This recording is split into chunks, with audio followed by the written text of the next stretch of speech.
Number 1. Calling each other out. Before we became a society, we humans have existed as a tribe with one sole purpose: survival. For most of history, survival depended not on individual strength, but on the collective contribution of the group. Every member had a role: the hunter, the gatherer, the protector, the healer, and even if one person fell short, the entire tribe could suffer. In early tribal societies, calling someone out was a vital form of social correction.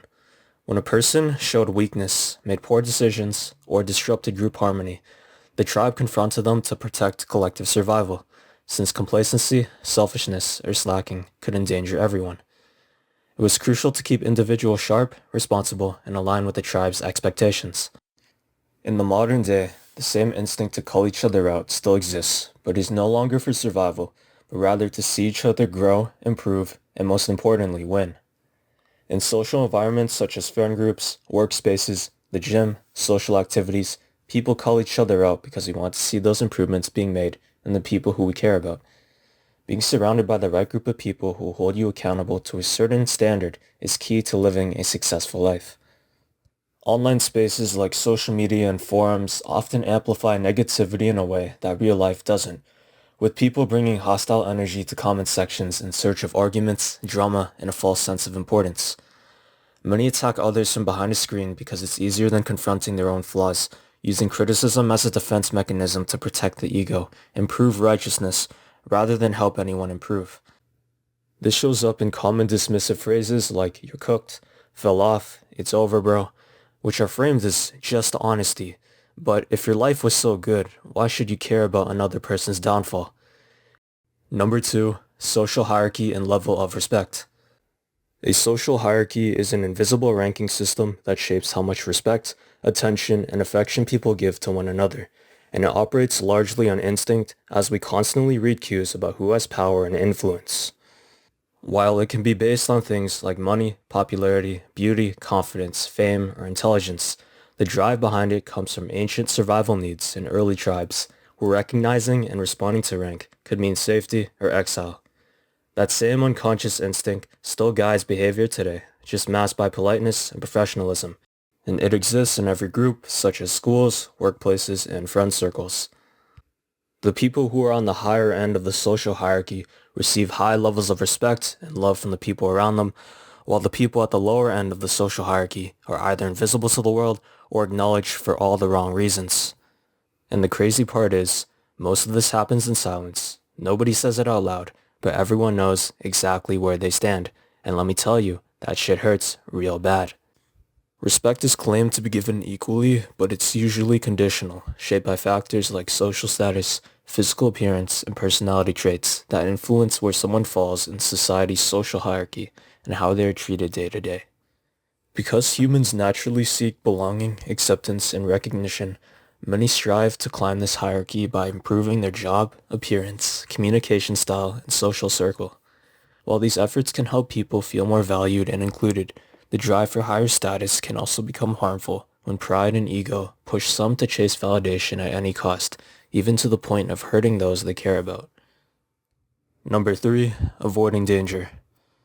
Since the beginning of time, humans were born with a survival instinct, an innate subconscious drive to sense, avoid, or respond to danger. In modern society, there's hardly any physical danger in most first world countries. However, in the modern day, the unconscious mind decides whether or not a person is dangerous based on 3 main factors. First one being physical appearance. Physically attractive people can often benefit from the halo effect, where others assume they're safer, kinder, and more capable based on looks. This usually leads to warmer treatment and easier acceptance. Attractiveness can act like a status boost, so people overlook awkwardness and excuse behavior they would judge in others. Over time, frequent positive feedback can increase their confidence and social ease. On the other hand, less attractive people face the horn effect, where appearance creates unfair and negative assumptions about personality and competence. They may be met with colder energy, less patience, and more skepticism. As a result, small social mistakes are noticed more and forgiven less. This bias lowers their perceived social value and leads to harsher, more critical reactions. Next up is social mannerisms.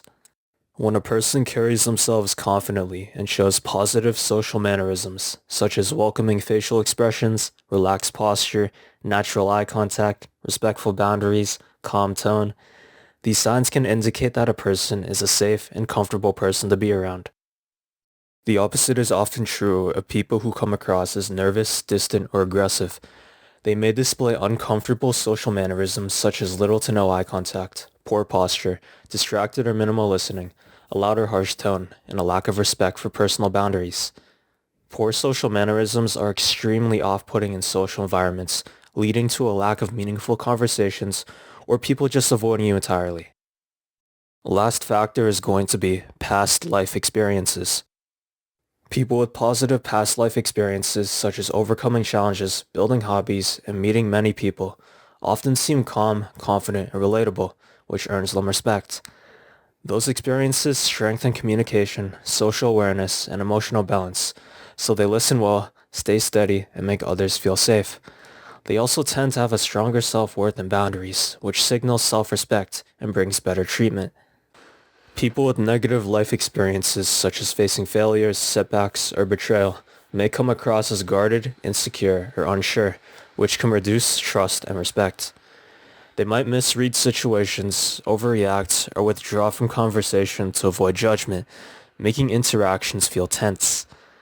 A history of being mistreated can also create low expectations or approval seeking, which can sadly lead others to treat them more coldly, even if they don't deserve it. If you currently find yourself being treated poorly by other people, you are definitely facing one of the 3 problems I'm talking about. Do what you can to improve your situation, because at the end of the day, your life is your responsibility.